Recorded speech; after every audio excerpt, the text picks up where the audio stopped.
Hey guys, quick update. I think I'd expressed hesitation to sell my Lancer 360, and I didn't want to sell it, to be honest, but had to sell it, and it's gone. You can see it was just right there. It's gone. So cool guy Chris bought it. I think if I can figure out how to leave a link to his YouTube page. I think he's pretty serious. When he showed up here, he had purchased another kit, a slow build kit, and stopped here and bought the quick build. And then I think a week later, he flew out to Spain to get an MK2 tail, all carbon. So I would imagine he's a little bit more serious. So it's got some great ideas and some interesting motor. But if I can figure it out, I'll throw that in there. So I'm glad to see it go to someone that A, has the passion, B, understands the airplane, and we'll get it finished. So I felt really good about that. No, it's not my business, I guess, when it changes hands, but I'm glad to see it go. So I went from cool fast airplane to cool slow airplane. So I searched around a little bit, and I just was going to either buy an LSA. I've got a Sonics here that I kind of started. I built a tail kit on, but I want to fly this year. So if I continued on building the Sonics, I wasn't going to fly this year. So had to make a decision to take the available funds and buy something that I could get in the air with this year. Shopped around a little bit, talked to my good friend Cliffhanger, and found a Kolb TWINSTAR. So it was down in Florida somewhere. Cool little place. A guy been down there since the 80s on a private runway, so super cool to go down there and check all that out. But unfortunately, he didn't fly this airplane. So he purchased it in 07 as a factory build. It was registered, it has an N number, so that was kind of cool. But it has 20.4 hours on it. I've got the logbook, all flown by a test pilot, I would assume, and then it never flew again. So he did some work in 2010. He added a 10-gallon tank, did fresh weight and balance, and from that point it has sat. So made a deal with him and loaded it up, which was a story in itself. Oh my gosh. I rented a 26-foot box van, and when I showed up to Ryder or Penske, they did not have my reservation. So, you know, like all the rest of us, I flip up my phone, I show them the reservation, and you know, that glorious oh shit moment they have. Fortunately there, I had two pretty proactive people behind the desk there, and didn't have many options. So kind of worked through what I was doing, and I had rented the 26, so I wouldn't have to take this thing apart. You know, I was just going to be able to collapse the wings, throw it in, tie it down, and split. Long drive. So that didn't happen. I ended up with a 22-footer, which created all kinds of problems. Getting it in here, I had to take the whole nose off of it. When I was loading it, I ended up putting a hole in the tail of the fabric, which not the end of the world. You know, it's not a big repair, but just then it started to rain, and we were hours and hours behind schedule. So just made for a tough drive home. We had to really push harder than we wanted to get back. So, and now that it's here, I just literally, it was late. I threw it in here, and it has completely screwed my shop. So I can't so much just move. I've got a 8-inch aisleway to get the tools and stuff. So I've got to hustle a little bit here, but gonna resist the urge to fix everything, modify everything. Just want to go through this thing, get a fresh annual on it, condition inspection annual, and get it going. So obviously tires are dry rotted, so I just took those off, and the new tires will be here on the 24th. I could not spec out the tube, so that's why I came in here today and I took them off. So it's a Kenda KD764, so I'll get those ordered today. And beyond that, because it's been so long, it's got a Rotex 503 on it, dual carb. So we're gonna rebuild both the Bing 54s. Those kits will be here, I think, in 12 days for the carb rebuild. I do need to pull the C drive and the pull starter mechanism, so I can make sure that I get the right end seal. It's gonna break the motor down, and just do a seal kit on it. I put the endoscope down it, and it looks fantastic. It's got some surface rust on the exhaust ports, but nothing that I'm super concerned about. No pitting. Cross hatching is very prevalent, and nothing other than the cross hatching. So it felt good about it. Very little carbon buildup, if any, on the top of the pistons. Nothing that, you know, can't hit a Scotch-Brite pad with, and, you know, or maybe some 1200, something just to clean them back up. But it's just going to be a quick breakdown and rebuild.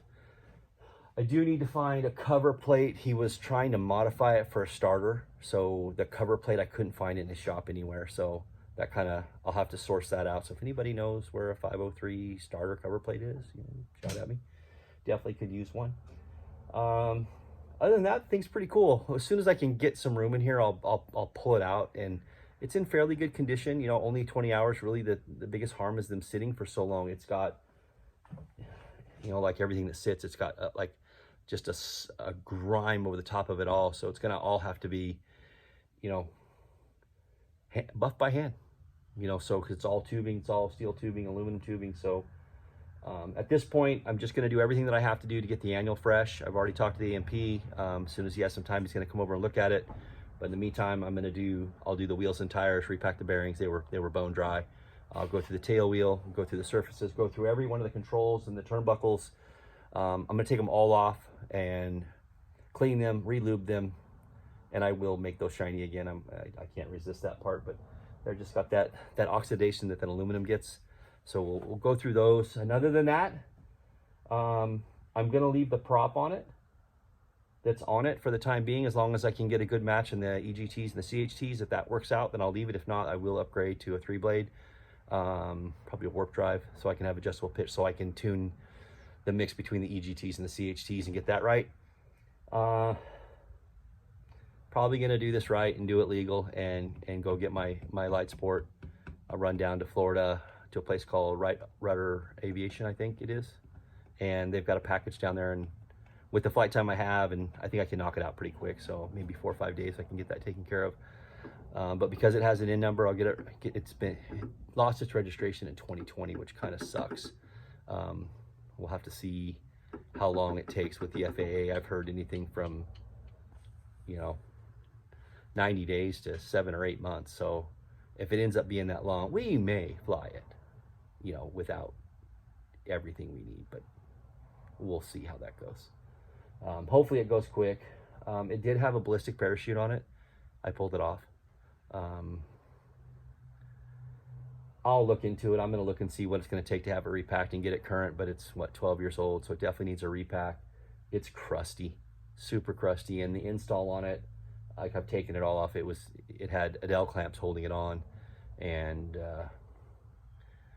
if I'm going to put it back on, it's got to get done right, so it'll require some welding and no light duty aluminum tubing, you know, even though it's just supporting that bracket, and then a strap and a cable that was dry rotted. So for now, gone.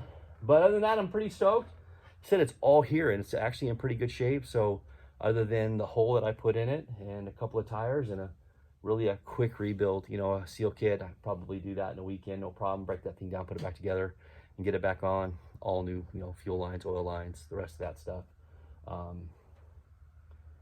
You know, I think I've got, you know, I said I've got a couple of weeks. I do have a couple huge trips coming up. I've got got a lot of trips coming up. So I won't get as much time in here as I want, but I'm gonna tell you right now, I've got to spend a day or two in here making it so that I can work in here.